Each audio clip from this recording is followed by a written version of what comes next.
এখন তো বাজারে ঢুকতেই দেখি চারিদিকে ফুলকপি আর ফুলকপি, এদিকে আর ওদিকে, দুদিকেই ফুলকপি। তা ফুলকপি আনো, আর এভাবে আলু ফুলকপি দিয়ে চিংড়ি বাটা দিয়ে খেয়ে দেখো, চিংড়ি মুখেও পড়বে আর টেস্টেও আসবে চিংড়ি বাটা, কিন্তু অপূর্ব স্বাদের, দেখেই বুঝতে পারছো তো। দেখো কি দারুণ হয়েছে। নমস্কার বন্ধুরা, আমার চ্যানেলে তোমাদের সবাইকে স্বাগত জানাই। এই দেখো ফুলকপি সবে বাজারে উঠেছে, ফুলকপিতে বিভিন্ন রকম রেসিপি হচ্ছে, আর সাথে যদি চিংড়ি মাছ থাকে তাহলে তো কোনো কথাই নেই। আর চিংড়ি মাছটা আমি দুভাবে দেবো, একটা বেটে একটা গোটা, মানে মুখেও পড়বে স্বাদেও আসবে, ভাবো কেমন হবে খেতে। তো চলো করা যাক। আমার উনুন ধরানো হয়ে গেছে, এবার বসিয়ে দিলাম কড়াই। ফুলকপিটাকে ভালো করে ভেজে নেব, তার জন্য দিয়ে দিচ্ছি তেল। তেলটা পুরোপুরি গরম হয়ে গেছে, এবার ফুলকপিগুলোকে ভালো করে ভেজে নিতে হবে। ফুলকপিও কি লাফায়, জল আসছে না তার জন্য। দেখো ফুলকপিগুলোকে পুরো লাল করে ভেজে নিয়েছি, এবার এগুলোকে তুলে নেব। যা তেল ছিটালো, বাবারে বাবা, এখনো তেল চলছে কি করে। এবার আরেকটু তেল দিচ্ছি। এবার এর মধ্যে আলুটাকে ভেজে নেব। ফুলকপিগুলো এক একটা ফুল গোটা গোটা নিয়েছে, সেম ভাবে আলু ওটাকে একটু বড় বড় করে নিয়েছি। একটু মিডিয়াম সাইজের যে আলুটা 4 পিস, আর বড় সাইজ হলে 6 পিস।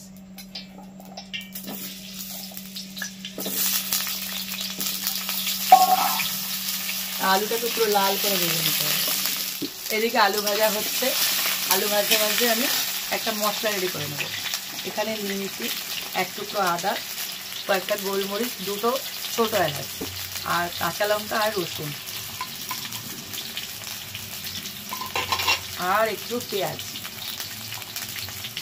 পুরো পেঁয়াজটা দেবো না, অল্প পেঁয়াজ দেবো। আর এখানে আসল যে যাবে সে হলো চিংড়ি মাছ। অল্প ভাজবো, অল্প বাটবো, দারুণ রেসিপি মতো। হ্যাঁ, আদাটাকে একটু ভেজে করে নিই। এবার সব কটা বেটে নেবো একসাথে। এইটা যখন বাটবে না, এইটাও যদি তেলে ভেজে খাও, একটু লবণ হলুদ দিয়ে, একটা দারুণ খাবার। আর মানে গরম গরম ভাবে কিন্তু দারুণ রেসিপি। এটা আমি অনেক রেসিপি শেয়ার করি একটা করতে করতে, এটা বুদ্ধি দিয়ে দিলাম ছোট্ট করে খাওয়ার জন্য। দেখো আলুগুলো একদম লাল করে ভেজে নিয়েছি, আর এদিকে আমার চিংড়ি, পেঁয়াজ, রসুন সব বাটা হয়ে গেছে। এবার আলুগুলোকে তুলে নেব। এবার এই তেলের মধ্যে চিংড়ি মাছটাকে একটু ভেজে নেব, একটু লবণ হলুদ দিয়ে ভাজছি, দেখতে সুন্দর লাগবে।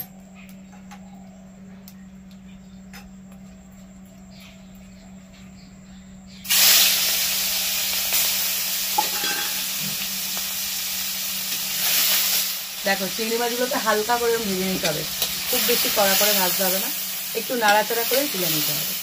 এবার এর মধ্যে আরেকটু তেল দিয়ে দিচ্ছি। এই তেলের মধ্যে এবার ফোড়ন দেবো, দিয়ে দিচ্ছি একটা তেজপাতা, ডেকেই যাচ্ছে, কিরে মেয়ে আমার ডেকেই যাচ্ছে। আর দিয়ে দিচ্ছি গোটা গরম মশলা, দারচিনি আর ছোট এলাচ। এবার এর মধ্যে দিয়ে দিচ্ছি একটা গোটা টমেটো, একটু বড় সাইজের টমেটো।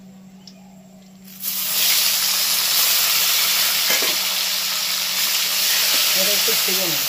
টমেটোটা একটু নাড়াচাড়া করে এর মধ্যে যে পেঁয়াজটা বাঁচিয়ে রেখেছিলাম, অল্প পরে দেবো বলেছিলাম, সেই পেঁয়াজ কুচিটা দিয়ে দেবো। এবার এই দুটো ভালো করে ভেজে নেব।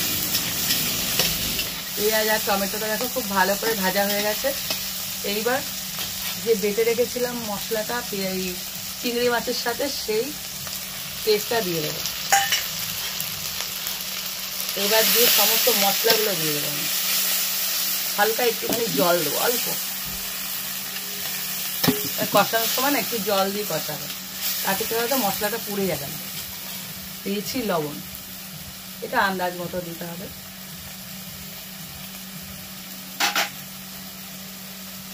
এখানে মেন যে টেস্টটা না, সেটা হলো চিংড়ি মাছ বাটাতে আসবে। অবশ্যই যে কমন মশলা, সেই কমন মশলা দিয়ে হবে, কিন্তু চিংড়ি মাছ বাটা করেছো তো, স্বাদ একদম সব জায়গা বাদ দিয়ে কড়াইয়ের মধ্যে আলু পড়ছে, সূর্যের আলো। হ্যাঁ, সকাল সকাল তো তার দিয়েছি জিরে গুঁড়ো। এখানে 2 রকম লঙ্কা ইউজ করবো, যেহেতু এটা কালারফুল রেসিপি, তার জন্য ঝাল লঙ্কা দিচ্ছি 1/2 চামচ, আর কাশ্মীরি লঙ্কা দিচ্ছি বেশ খানিকটা। 2 চামচ। আর এখনই দিয়ে দেবো চিংড়ি মাছ ভাজাটাকে। এটা একটা দারুণ রেসিপি কিন্তু, এটা দিয়ে গরম গরম ভাত খেতে খুব ভালো লাগে, বলছিলাম না আমি প্রায় সময় করি, কিছু ছাড়া শুধু এটা মশলা আর চিংড়ি মাছ, দারুণ লাগে। এটা আমি পুরো কষিয়ে নিই। দেখো মশলা থেকে তেল ছেড়ে দিয়েছে, ভালো মতো কষানো হয়ে গেছে। এইবার এর মধ্যে দিয়ে দিচ্ছি আলু আর ফুলকপি ভাজাটা। এবার আলু আর ফুলকপির মধ্যে তো ঢুকতে হবে মশলা ভাজে, তার জন্য এটা দিয়েও 3 থেকে 4 মিনিট একটু কষিয়ে নেবো। আর এই সময় না আমার প্রিয় জিনিস, ধনে পাতা দিয়ে দেবো, আবার পরে দেবো। তোমরা যারা আমার ভিডিও দেখো আমি সবসময় দুবার দিই, কি বলতো ফ্লেভারটা ভালো দেয়। এবার এটাকে ভালো করে ফুলকপি আলুর সাথে কষিয়ে নেবো। দেখো ভালো করে কষানো হয়ে গেছে ফুলকপি আলুর সাথে। এইবার এর মধ্যে দিয়ে দেবো জল। এটা আমরা কষাবে না যেন বেশি জল দিতে না হয়, এটা মানে একটু গা মাখা মাখা হবে, খুব বেশি ঝোল হবে না, মাখা মাখা হলে টেস্টটা ভালো আসবে। এবার দিয়ে দিচ্ছি জল। কত ব্রাইটনেস, এই রোদটা তো সবসময় পাওয়া যায় না, কোনো ভাগ্যের ঝোটে। শীতের রোদ তো, এখন সূর্যটা বদলে গেছে, মানে উপাস দিয়ে উঠছে। এবার এটা উঠতে থাকো, বললাম না পরে আবার দেবো, উপর থেকে আরেকটু দিয়ে দিলাম, তাহলে ফ্লেভারটা ধরে রাখবে। এবার একটু হালকা করে নেড়ে নেবে। খুব সুন্দর গন্ধ ছেড়েছে, বেশ গন্ধ তো ছাড়বেই। আর কালারটা দেখো কি সুন্দর এসছে, ওটা ভালো করে কষানোর জন্য আর কাশ্মীরি লঙ্কা গুঁড়ো দেওয়ার জন্য কালারটা আসছে। আর 2 থেকে 3 মিনিট ফোটালে চেক করে নেবে। আলুগুলো তো বড় বড় দেওয়া, যেন সেদ্ধ হয়ে যায় ভালো মতো, আর ফুলকপিও না ভাঙে। সবাই সবার জায়গায় বর্তমান থাকবে, কিন্তু টেস্টি হবে। এখন দিয়ে দিচ্ছি গরম মশলা।